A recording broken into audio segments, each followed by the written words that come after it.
The Carleton College Convocation program is a weekly lecture series that brings fresh insights and perspectives from experts in a variety of fields. The program has a rich history dating back several decades. The selected Convocation speakers assist the liberal arts mission of centering thoughtful conversations within education and beyond. Good morning.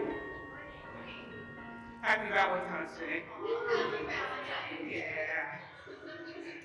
Welcome to Friday Convocation here at Carleton College. It is my pleasure as Vice President for Student Life and Dean of Students to welcome Dr. Bryant Simon to Carleton College. A graduate of the University of North Carolina at Chapel Hill for both his BA and then again for his PhD, Dr. Simon is the Laura H. Carnell Professor of History and the Academic Chair of the University Honors Program at Temple University in Philadelphia. Go Eagles. He is also, I hope so, this is a not friendly audience towards the Eagles. He is also the 2020 recipient of Temple's Great Teacher Award, author of 4 books, 3 co-edited collections, and numerous essays and commentary that have appeared in the Washington Post, the New Republic, TheRoot.com, Christian Science Monitor, Public Books, and the Philadelphia Inquirer. In addition, he has appeared as a talking head in documentaries about Starbucks, the history of American food, Blue Jeans, the Jersey Shore, Monopoly, shout out to the Board Game Club here at Carleton, an Alabama-based rock and roll band, the Drive-By Truckers. Dr. Simon is an organization of American Historians Distinguished Speaker, an elected member of the Society of the American Historians, and the outgoing president of the Southern Labor Studies Association. He founded and runs the Temple History Department's Global U.S. Studies program that features many graduate exchanges. Dr. Simon is working on a book about the history of the public bathroom in the United States to be published by the University of Chicago Press. His title today is The History of Public Bathrooms, a Story of American Inequality. Dr. Simon's lecture will explore the rise and fall of the public bathroom in the United States and what this story tells us about inclusion and exclusion over the last 125 years. Carleton College, please join me in welcoming Dr. Bryant Simon to Carleton.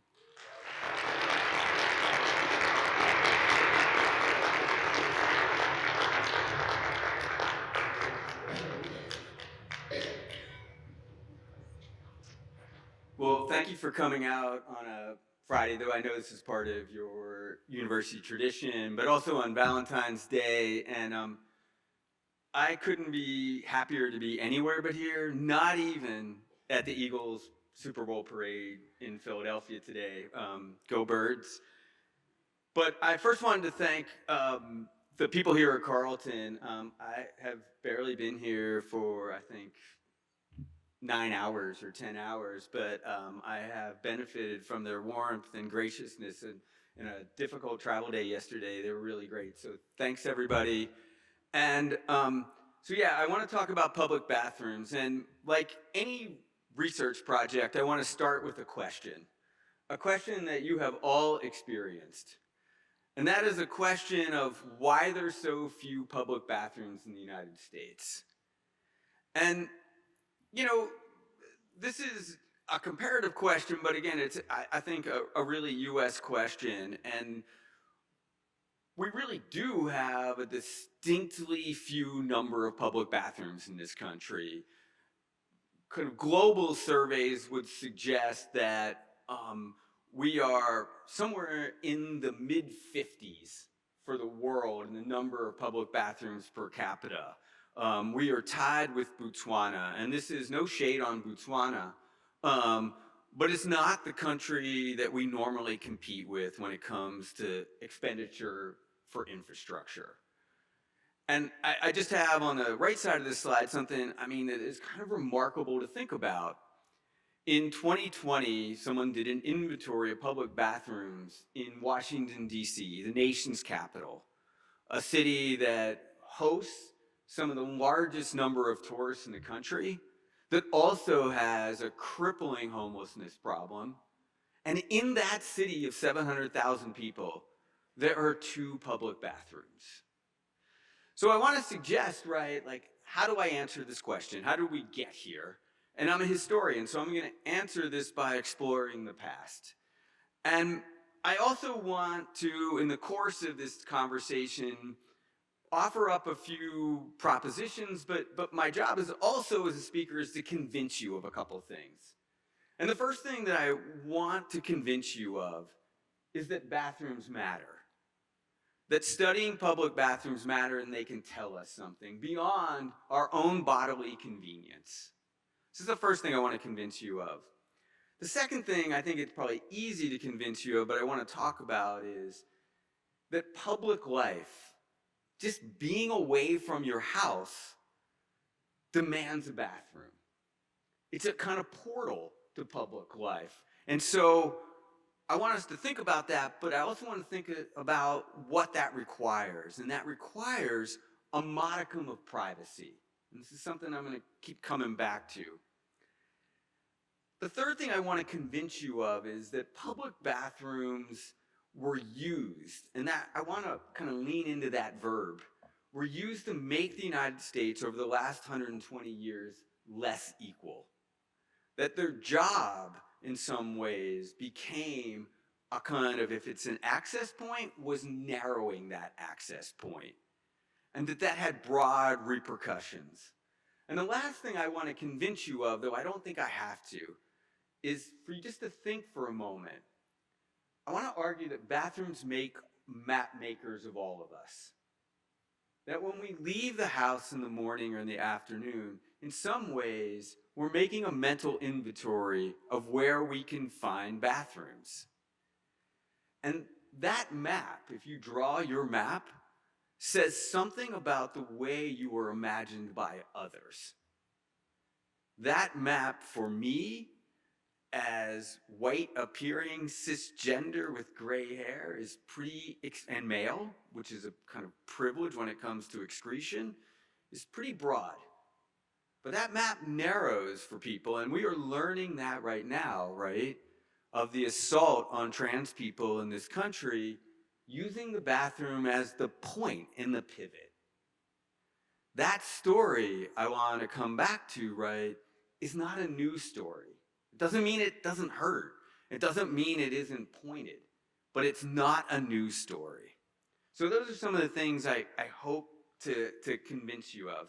All right, I'm a historian, so let's go to the past.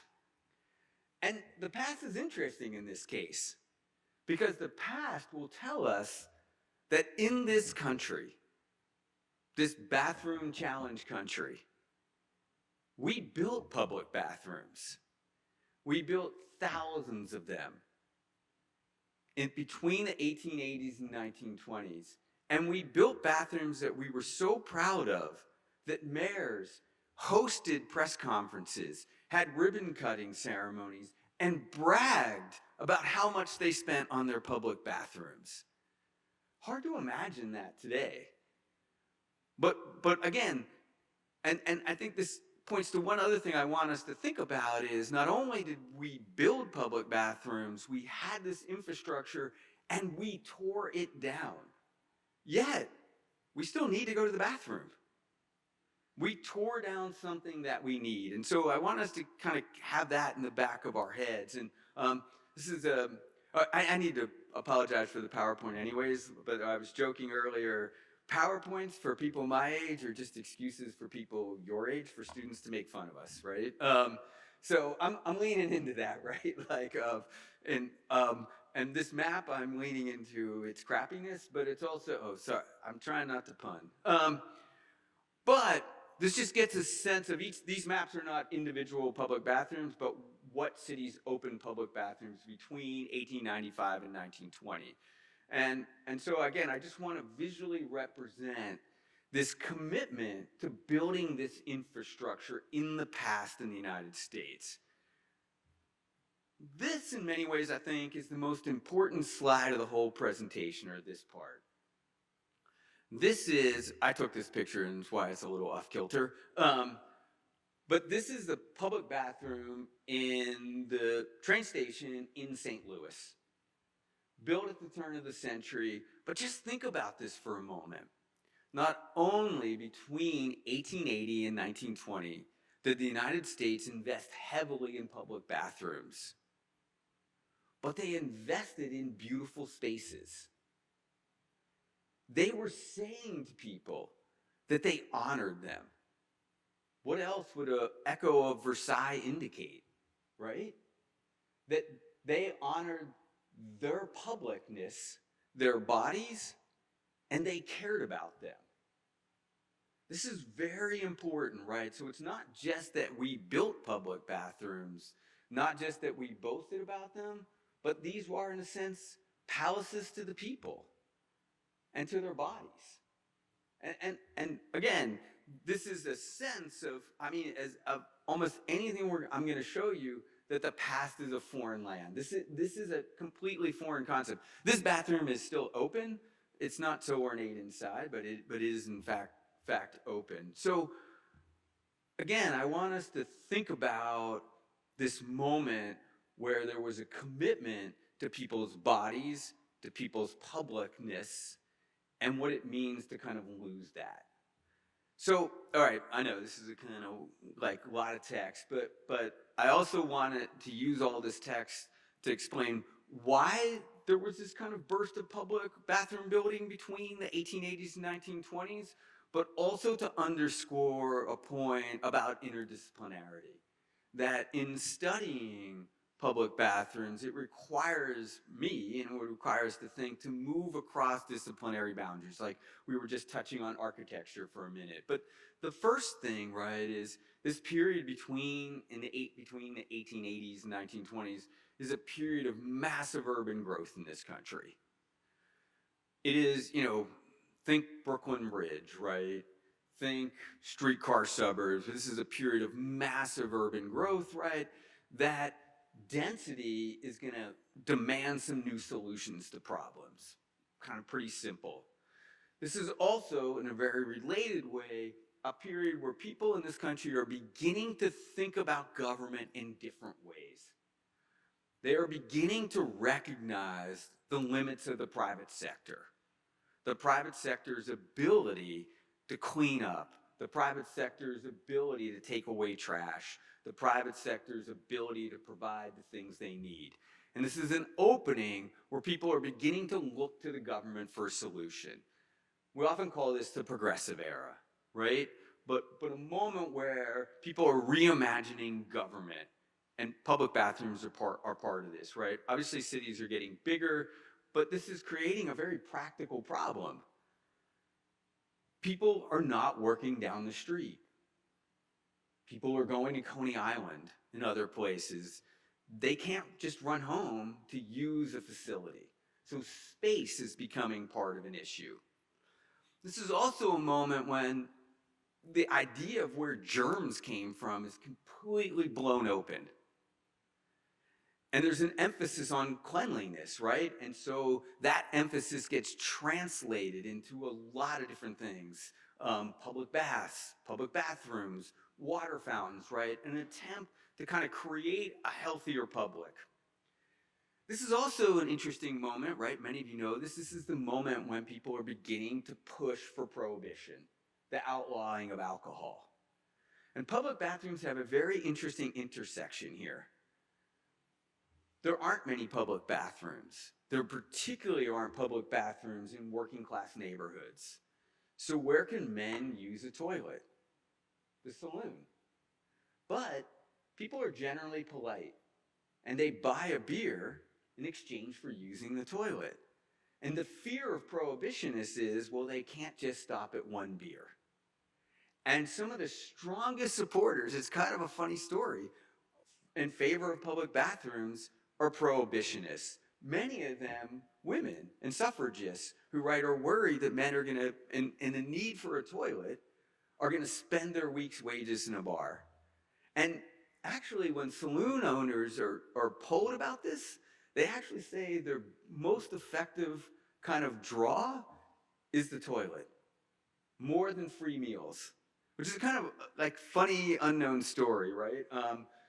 Public bathrooms are also built during this period with a concern for women. I am not saying about women's equality, but a concern for women.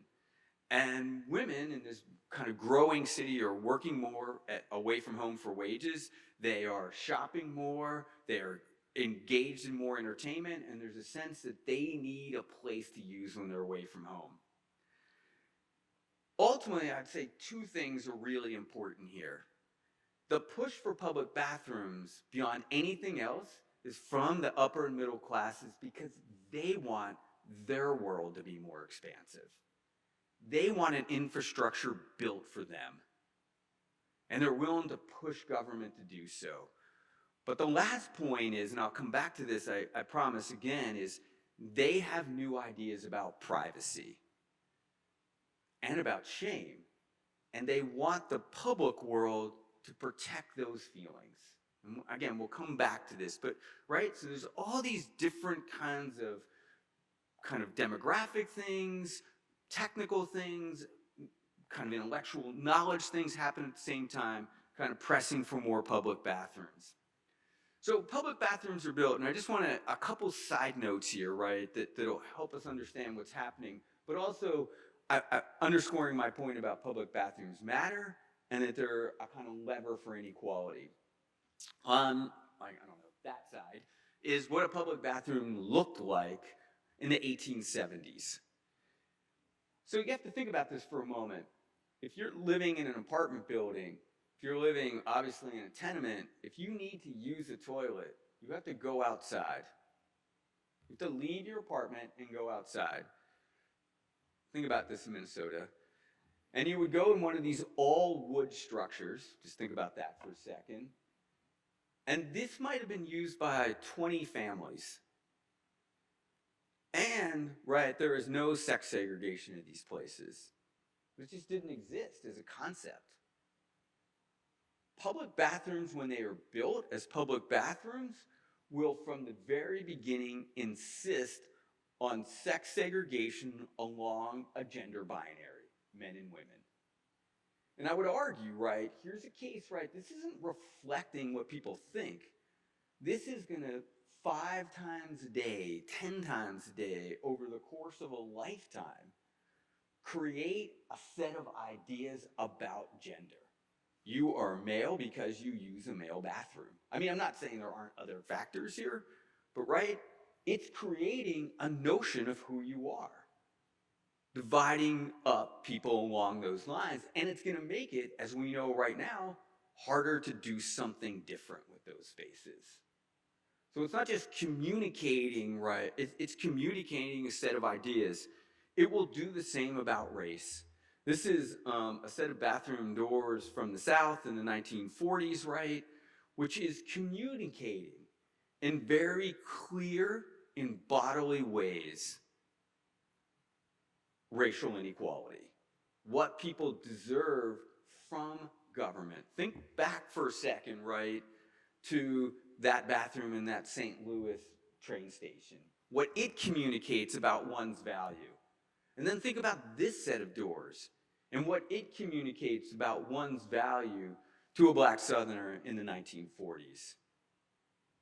And think, too, here about all the complications about gender and race kind of overlapping, right? There's a bunch of conversations we can have about these two slides, right? And so, again, here's the public bathroom on a side note, establishing a set of categories of being that are about hierarchy, right? And I think worth noting. But I want to talk about this concept now, and this is a concept of privacy. In this public bathroom that existed for most people in the 1870s, there isn't a lot of privacy. This is a different notion of how people kind of imagine themselves and their bodies. And I would just sort of underline this for everybody, right? That everything has a history, including something like the idea about privacy. There isn't just one notion of it. It's not fixed and static. And part of understanding the past is really trying to kind of get inside people's heads about how they understand intimate spaces, right? And so in this space, right, from the kind of 1860s and 1870s, people have a different notion of privacy. This is the revolution that's going to kind of set up the public bathroom. Beginning in the 1870s, Americans and Europeans to a certain extent are going to reimagine what privacy is, particularly bodily privacy. And this is going to be inscribed in this space, the 3-fixture bathroom. And the most important technology of this bathroom is the one we don't see. It's the door. So this bathroom is going to be closed off from other spaces in the house. It's going to have a door. And it's going to suggest that what privacy means is for one's body to be undetected, both by sound and smell. And we know this, like we live this life, right? But this is just taking shape in the 1870s and 1880s as a whole infrastructure of plumbing is developed, right? And this becomes, in many ways, the very definition of being middle class and upper class, is to have this space in your house. To not have it, to be detected, for your body to be detected, is to experience shame. And so, when middle and upper class people, the people who control the purse strings of America, are imagining a new landscape with public bathrooms in the 1870s and 1880s, they have to build a landscape that has privacy in it, that will ensure as much of this domestic space when they leave their houses. So it's this theme of privacy I want us to think about for the next kind of section of what we're talking about. And you can see this almost immediately. The very first public bathrooms, they're generally called comfort stations, are built with privacy in mind. Many of them are literally underground, which, you can think about. It says a lot about how we think about what's happening in this space. It also saves city governments from paying top dollar for real estate. But again, think about it, right? This is about privacy in public. One of the designers of these places said that their goal was insulation from observability. Privacy, right? To not be seen when you're engaged in an act that many people deem to be shameful. Now, some of you are probably thinking along with me about this. This already begins to include some exclusions, right? If public bathrooms are built to protect privacy and are underground, that means those with different abilities are immediately excluded from them. These don't have elevator options. They don't have kind of differently abled stalls. They just don't even imagine the unabled as part of the public. That is inscribed from the beginning into these spaces, right? But there's one other, and I just want to go inside for a second and just think about these spaces. This is from the teens, and what should stick out here are several things, but the use of tile as opposed to wood to create a kind of impossible burden of cleanliness that is part of them. But then there is what I would call the American door. So the first public bathrooms, right, offer stalls with lockable doors. They are mimicking the home bathroom. But that door, as we all know, only goes so high and so low. And I think that speaks to a profound ambivalence Americans have about the public itself. Well, they want privacy. They want to be able to see who's coming in, right? Like that is, even the slit on the side of the door is a kind of strangely American thing. Those of you who've traveled have never seen that slit there, right? And it speaks, right, to a kind of both an American kind of very clear desire for privacy, but an ambivalence about that space, right? And how that space will function. And what I spent a lot of time working on this project trying to find when the doors got smaller. This was, and it was from the get-go, right? There is not a moment where Americans experiment with full, flush to the kind of top and bottom doors, right? But again, privacy with a certain ambivalence in it. Okay. Remember that quote, just as we move forward from that first slide about privacy, where it says, privacy is a commodity. We should all know this. Commodities are never equally distributed. So let's think about this family for a second. This is from one of the famous Jacob Riis photographs from the early part of the 19th century. Riis is a really important figure in terms of documenting poverty, but really transforming photography. We can talk about this for a long time, but look at the number of people. This is their living space. This is it. They are trying to sort of offer a sense of respectability here, right? But this is a family that does not have privacy as it's being defined in the latter part of the 19th century and early part of the 20th century, right? This is not a kind of moment where you have space to explore your body, space to kind of imagine who you want to be. I mean, you're literally living and sleeping on top of each other. And they do not have, right, access to a bathroom inside their apartment. They're going outside to get it. So public bathrooms are developed at the very moment that a significant number of Americans are privacy deprived. So let's think about this for a second. Pretty quickly, the public bathroom becomes a refuge. One of the kind of stories I found during my research is from kind of right around World War I, where this guy grows up in a tenement. He lives in a really crowded apartment. He says he goes to the public bathroom every day because it's the only place he can find quiet. Another person says they go to the public bathroom and use the payphone there to call a girlfriend because they didn't have access or the privacy to do that at home. And we know these themes, right, in terms of film and television, right, there's endless moments, right, where somebody's at school, in high school, and something happens, and where do they go?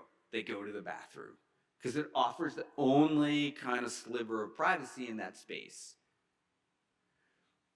All this is rather innocuous, right? But I want to think about the other things that people are doing almost, and this is, I think, speed is important here, almost immediately in the public bathroom. Those without privacy seek it out to gain the privacy they don't have. They see the public bathroom not just as a place for excretion or urination, but as an opportunity. And so, again, almost immediately, kind of in my own sources, people turn to the public bathroom to drink. This actually gets more pronounced with Prohibition. Several speakeasies literally open up in public bathrooms. People go to smoke, particularly women. Smoking in public is seen as sort of somehow compromising their femininity, so they go to the public bathroom where they have privacy to smoke. Almost immediately, right, people are going to the public bathroom to shoot heroin. Like they open and people find it, right, because there's a kind of privacy to it. And I'm not trying to create a completely insane scenario, but go back to that Jacob Riis painting and imagine if you had an addiction problem. You were gonna have a little bit of a hard time finding a way to satisfy that, right? People hide, people wash clothes, right? And this is one thing I wanna kind of have you think about, because I think it's actually really important to the way we think about the unhoused. Much of what disturbs us, disorder, right? We are disturbed by disorder as societies. Much of the way we define disorder is people doing private acts in public. This is, I think, why you can, I think there's a more complicated conversation here, but part of our uneasiness with homelessness is the amount of private acts that go on in public as a result. And we have these crazy rules like you can wash your hands in a public bathroom, but you can't brush your teeth. You can wash your face, but not your clothes. These are private acts, right, that we find unsettling. We can talk about graffiti, but The private act that is going to be most unsettling in the public bathroom is sex. It is defined, right, as something, and particularly by the 1870s, as people began gaining their own homes, is something that happens in private. Literally, homes are designed to they start building soundproof walls and master bedrooms, right, to kind of be undetectable. And the sex that is going to be most unsettling is sex between people who appear to be men. And again, same-sex desire exists before the public bathroom. The question was, where was it going to happen?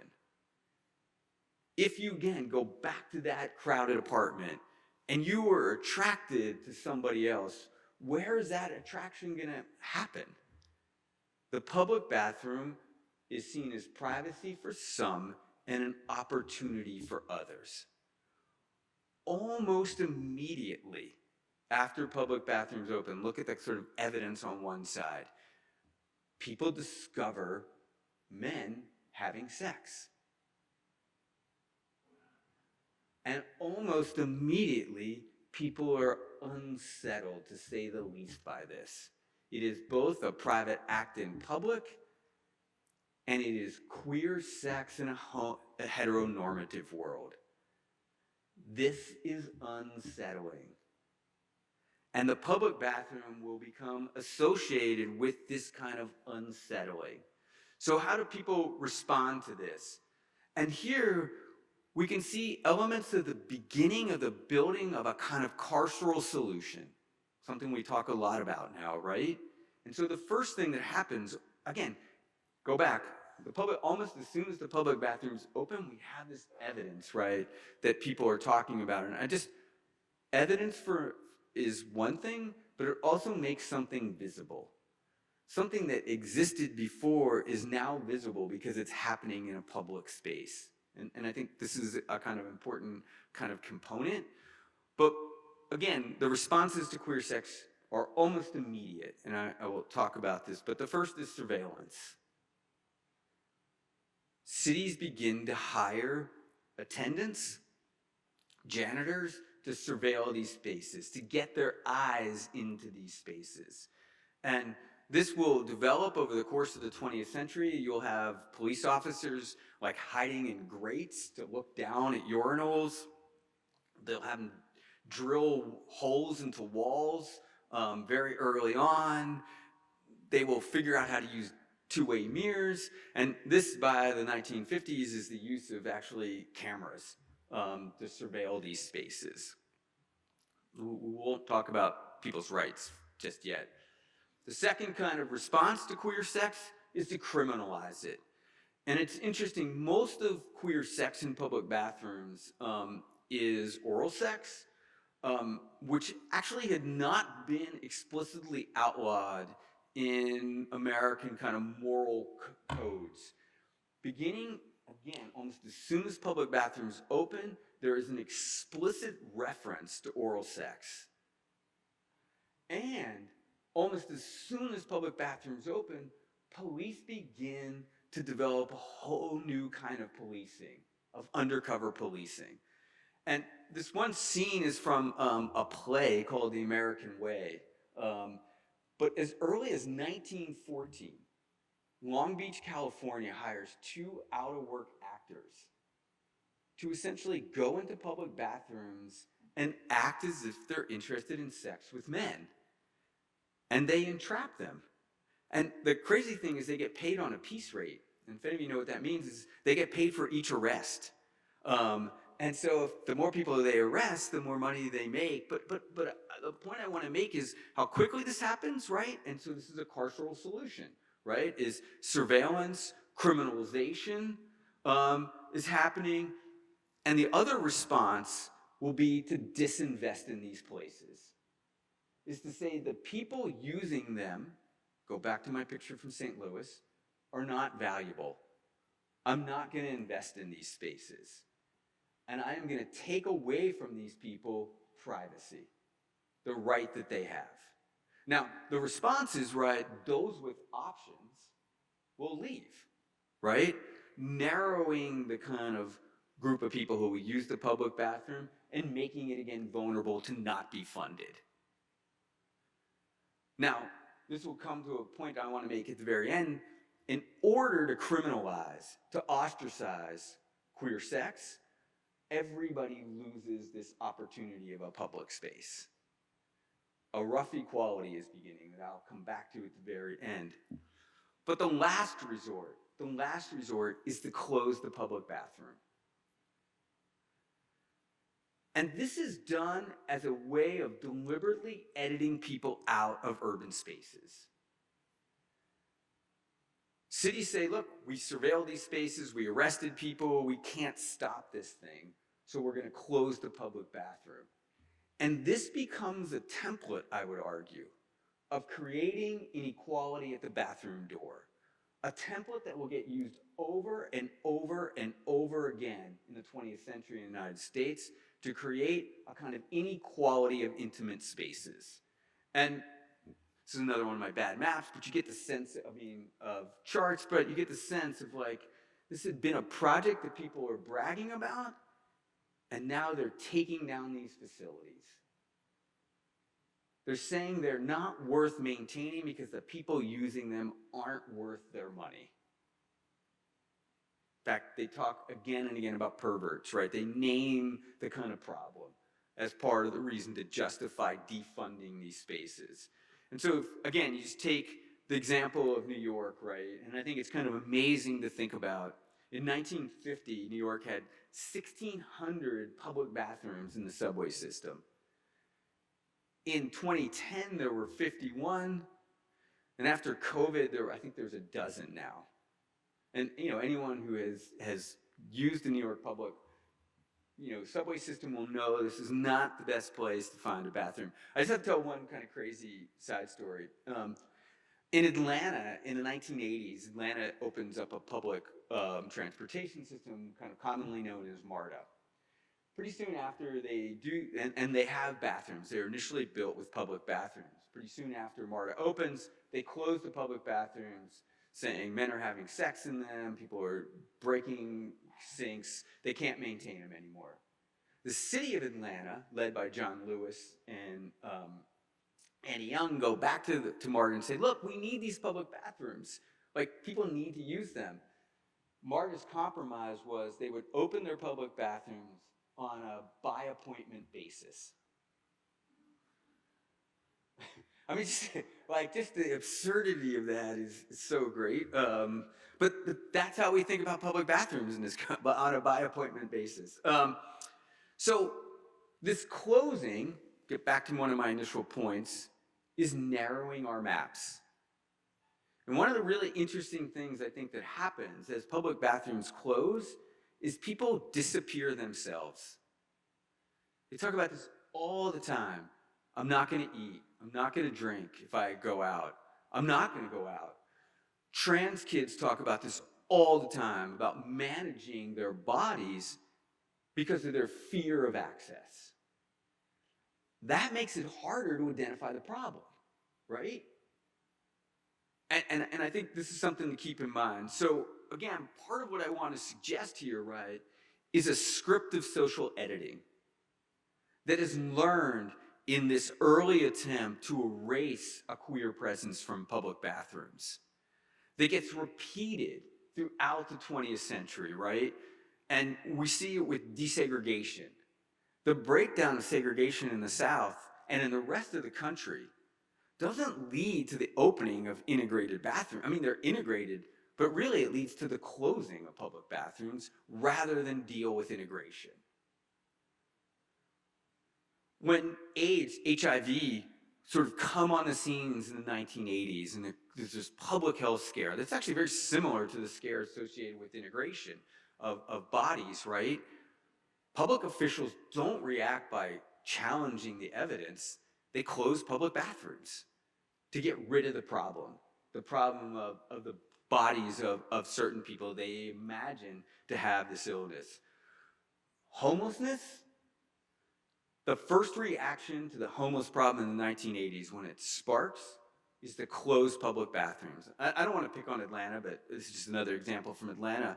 City leaders in Atlanta are desperately trying to rebuild the city in the 1980s. And if you know anything about Atlanta's history, it's like, you know, they're trying to create this like modern city, right? And their response to the homeless problem is, we will close public bathrooms because the homeless will somehow disappear. They're just upfront. And one of them says, if we have public bathrooms, it will attract other homeless people, as if homeless people in the 1980s have like a text chain that they're like, this is the place to go, right? We can see this now, and I've mentioned this a kind of number of times, right? That the assault on trans people in this country and queer people has been fought at the bathroom door. Just ask Nancy Mace of South Carolina, right? She understood where that fight would take place. The idea, right, is to eliminate their access to the public and disappear them. It is a conscious campaign of social editing, right, that happens at the bathroom door. And again, I want to suggest, right, it kind of comes out of this privacy tension in the past, but it becomes a way of governing throughout the rest of the 20th century. Just kind of, sort of coming to the end here, right? The fact that public bathrooms close doesn't mean that people don't need them. I mean, that's the important fact, right? And so what it really means is increasingly we are relying on private facilities to play the part of the public. The very reason why public bathrooms were built in the first place, that the private sector had failed. And that is a license for inequality. And we saw this very clearly in Philadelphia in 2018 when two black men walked into a Starbucks waiting for a white colleague. One of them asked to use the bathroom. They asked him to buy something. Words were exchanged, and they ended up in handcuffs. This was portrayed as a problem, as it was, of racial profiling, right? And of kind of lingering racism. But it was also a bathroom problem.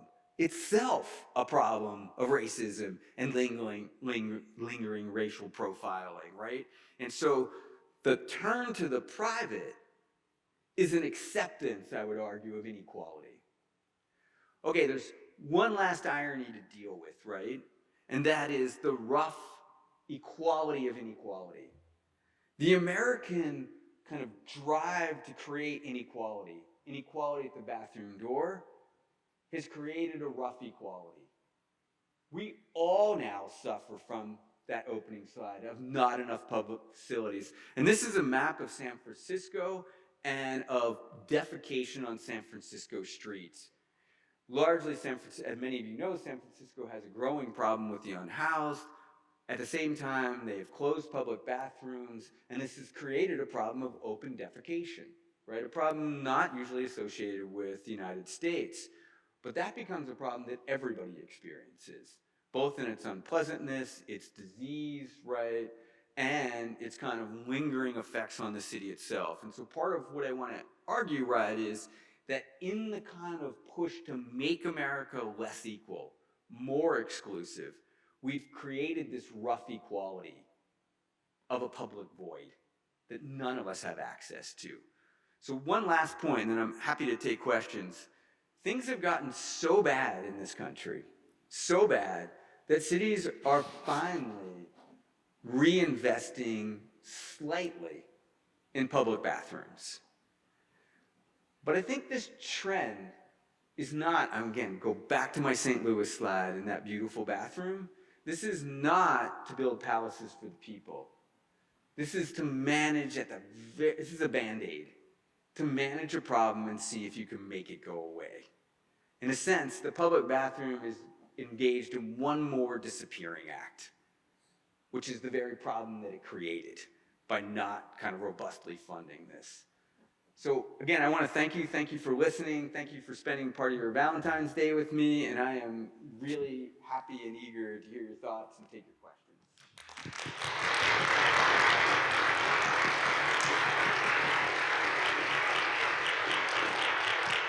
Thank you very, very much, Brian. We will open up to questions in just a second, but just a reminder, please eat the snacks on the way out. Today for luncheon, we do have a few spaces left. So if you would like to join us for lunch, and there will be Ferndale turkey, quinoa loaf, and Valentine's Day assorted bars. I don't know what that means, but I'm guessing they'll be pink. So talk to me if you'd like. I'd like 3, 4 spaces left maybe. But now, let's open up to questions, and this is for our folks on Zoom as well. Who would like to start us off? And we have, let's see, we'll start here. What initially got you interested in public bathrooms and like the history of that? Yeah, I don't have like some story of, well, it's actually a very simple story, but I was teaching a class. Again, I teach in Philadelphia. I taught a class on all the Rocky movies, and we were watching the first one, and I asked my students where they learned about gender, and one of them said Zach and Cody, another said church, another said family, and then the student raised her hand and she said public bathrooms, and I really just puzzled over that. I had written a little bit about bathrooms in a book about Starbucks, and I had written about public space in a book I had written about Atlantic City, but when she said that, I really just started puzzling over this. And at the time, I actually had this fellowship with Anka Ortley about thinking about public space. And so I went down the bathroom rabbit hole, and I kind of, but it's not the most dramatic story, but that was how it started. Yeah. Thank you for such a terrific talk. It was really thoughtful and engaging. One of the things I wondered about the beginning of the talk was the label comfort station for bathrooms. And I wonder if part of the story is the way that urban spaces maybe were supposed to be comfortable, or the city government is responsible for individual comfort in that earlier stage. And then later on, it might be considered hygiene or sanitation. I wondered if you could talk about that a little bit more. Thank you for that question. And I think you're right, there's a transition.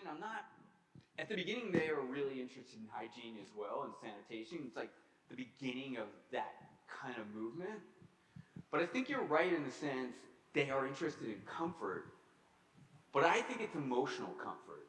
And it's using a word that denies its function. So one of the things, right, that privacy and that initial thing is, it's like a denial of biology. And the public bathroom has to deny that biology as well. And so I think they're trying to do it euphemistically more than they are in terms of those other things. But in the 30s, into the 40s, less into the 1950s, there's another surge of bathroom building, largely funded by the New Deal. That's more functional in its space itself. And then you see the transition to the word restroom, bathroom, and laboratory. So like linguistically, there's a change over time that you're right in charting, and we can just play around with why. Does that make sense? Yeah, thank you for everything you've said so far. You mentioned briefly, I'm just thinking about global comparisons, door size. Can you say briefly a little bit more about how other countries do things differently, or who knows, maybe even better than the United States over the last century? Let me just say something about method. Oh, I'm sorry. Let me just say something about method. And the first thing about method that's important for me is that I speak no other language than English. But I think this, and so, like, tactically, my idea in writing and researching is to write about what I know and I can do.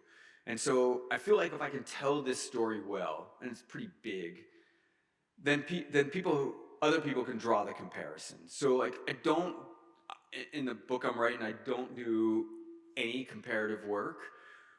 But one thing I will say is people often say that public bathrooms are better other places. I'd say the first thing is they're better for men. There's a kind of willingness to have pissoirs, urinals essentially in lots of parts of Europe. That we don't have, but I'm not sure I would celebrate that. I do think it's a way of kind of enfranchising men, and we can talk a lot about how urination is kind of regulated. But a lot of parts of Europe, at least in Japan, you have to pay. in public. And in some weird way, we got rid of paying. And again, I have a whole chapter. I mean, we can go into the weeds. So there is a principle of a true public toilet in the United States that I think has lingered longer and maybe is a better principle to build on. But my own sense is the future of public bathrooms in this country will be pay. And maybe privatized and maybe through a chain is what, which will create another kind of inequality. And that the model of that is essentially Europe, which has the beginning of that. Hi, thank you for your talk. Thank you. When you were talking about like homosexual sex in public restrooms with men, that made me think about the kind of like denial of the existence of queer women, especially in the early 20th century. And I was curious, like, was there any conversation about that, like in terms, like within the government or social sphere, or was it totally not spoken of at all?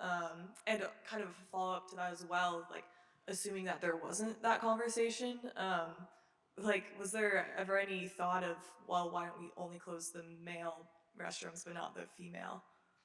Yeah, it's a great question. And I think intuitively, like if I'm right about this dynamic between privacy and opportunity, we can assume that lots of people are having lots of different kinds of sex in public bathrooms, right? Because lots of people suffer this privacy challenge.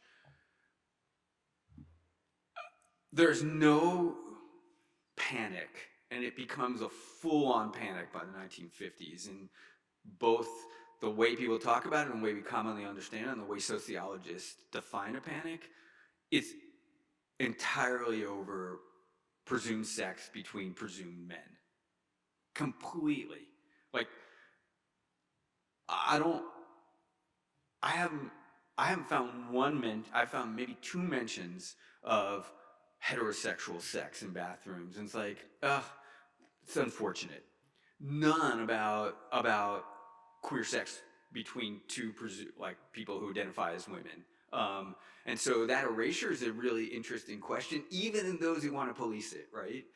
Which maybe sort of we could talk about some more, but the problem is imagined as queer sex between men. And it's literally, they see these as like grooming sites in the way that we, and none of that is discussed with any other kind of sexual arrangement. Thank you for your talk. You've got me thinking about other people who have not always been seen as members of the public and then become part of the public, including children. And I'm wondering if you can talk about when in American history we started to see changing stations and how that's evolved over time. Yeah, that's a great question. One thing I didn't say, it's part of my own research and just speaks to I just want to use this one moment to talk about it, why bathrooms matter. Every social movement of the 20th century has a moment at the bathroom door, right? So the civil rights movement, before Stonewall, right, there is a struggle in kind of early queer rights communities about entrapment of bathrooms, obviously the feminist movement and the conservative movement, if you think about Phyllis Schlafly and ERA. Children are imagined in bathrooms from the beginning attached to their moms. And it's like, right? And so it's a reason why some people say you need women's bathrooms. Like, we don't really want women in public, but they sometimes have kids with them. Men, of course, as parents aren't acknowledged till way later. So it's really, as I think you probably can guess, it's post-second wave feminism. In the 70s and 80s, there is a kind of consciousness of having these spaces. What's also interesting is how quickly the men get them, right? Like that there has to be a changing station in the men's room, but it's really kind of after that moment. But it's also after the moment, like that there aren't that many public bathrooms, and Yeah. So So good morning again. hey. There was a slide that you highlighted, sort of says men, women, and colored. And I'm interested to know if there was any attempts to do men, colored women during segregated times. Yeah. I mean, this is a powerful slide, isn't it? I mean, just like speaking to like really how important humiliation is to kind of America's racial regimes. I mean, I just want to make that point. And then we have actually looked at the Green Book, you know, that guide for Black people and people of color traveling to segregated areas. It says in the very prologue, we wrote this book to save you from humiliation. Um, so you asked if there are, yeah. One of the things I would argue, right, is that inequality is a matter of math, right? And so some bigger southern cities will have kind of what we generally think of as white men and women's rooms and colored or black, right, men and women's rooms. Um, this is more small town and actually more gas stations, which are the kind of unofficial public bathrooms of the road, right? Even though in cases where there is the attempt to build separate but equal, which was always a kind of lie, one of the things that was done was that Black bathrooms were often like there was less privacy. And then the craziest thing I found was um, a janitor in an Atlanta bathroom, a Black man, is interviewed by a famous kind of white ethnographer of segregation. And the janitor tells him that his bosses instruct him not to clean the Black bathrooms. That these spaces, again, further used for humiliation, right, to, in a sense, turn Black bodies against themselves. So even in a setting where there is sort of rough equality, maintenance is used to accentuate the inequalities. So, Thank you for your talk. yeah, thank you. My question is also about this slide. Yeah. You touched briefly on how, in this case, the opening of these segregated bathrooms during the bathroom boom kind of inscribes a way of being for Black people, right? Yeah. So could you explain again how the closure of these segregated bathrooms might create a different kind of inequality? Yeah, it's a great question. And what we know is that, and I think integration is a word we probably should use in very bracketed terms, that segregation leads to desegregation. And one of the responses to desegregation is to just close public facilities. So a place like Atlanta, I don't know why I'm picking on Atlanta, but Atlanta has public golf courses. Rather than integrate them, they just close them. And this happens with public bathrooms. So Jackson, Mississippi has segregated bathrooms. Rather than integrate them, they close all the bathrooms. White people feel like this goes back to the private, they will then use the private alternative. But for Black people, there isn't a private alternative necessarily. So does that make sense as the response goes? So these places, and even in a case like this, what happens is, there's a kind of interesting case that happens in Alabama where, there are white bathrooms, right? And they then keep them under lock and key. And if a white person comes into this gas station and asks to use the white bathroom, they get the key. If a Black person asks to use the bathroom, they tell them it's for employees only. And they are then pushed back to these outdoor bathrooms, often which were the formerly segregated bathrooms.